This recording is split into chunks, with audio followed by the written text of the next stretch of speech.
সামিম এবং আয়মান সহ যত স্টুডেন্ট শহীদ হয়েছে এই বিমান দুর্ঘটনায়, আহ, তারা এখন বর্তমানে বাংলাদেশ বিমান বাহিনীর সদস্য।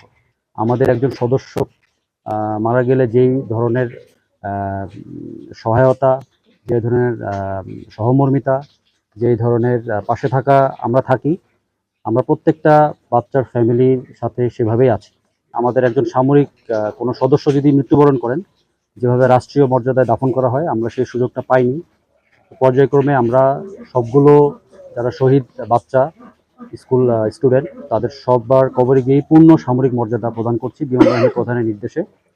আর মাননীয় বিমান বাহিনী প্রধানের আজকে আমাদের এখানে প্রেরণ করার উদ্দেশ্য হচ্ছে বিমান বাহিনী যারা যে শহীদ স্টুডেন্টরা মারা গিয়েছে বিমান দুর্ঘটনায়, আমাদের একজন সদস্য মারা গেলে যেই ধরনের সহায়তা, যে ধরনের সহমর্মিতা, যেই ধরনের পাশে থাকা আমরা থাকি, আমরা প্রত্যেকটা বাচ্চার ফ্যামিলির সাথে সেভাবেই আছি। আরে cut up cut up cut up কেনাকাটা লেভেল আপ করতে এলো cut up. Best deals, authentic products আর ফাস্ট ডেলিভারি পেতে ডাউনলোড করুন কাট আপ অ্যাপ।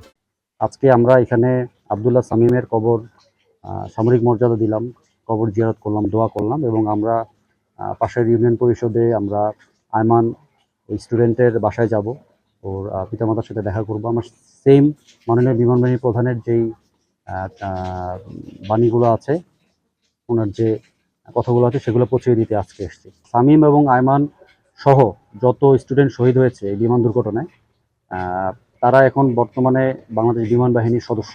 আমি যেরকম ইউনিফর্ম পরে আছি, তারা হয়তো ইউনিফর্ম পরে নেই, কিন্তু বাংলাদেশ মাননীয় বিমান বাহিনী প্রধান বলে দিয়েছেন তারা বিমান বাহিনীর সদস্য। যে ধরনের সুযোগ সুবিধা সাপোর্ট আমরা বর্তমান ভবিষ্যতে পেয়ে থাকি, তারাও এবং সেই পরিবারগুলো সেভাবেই পাবে।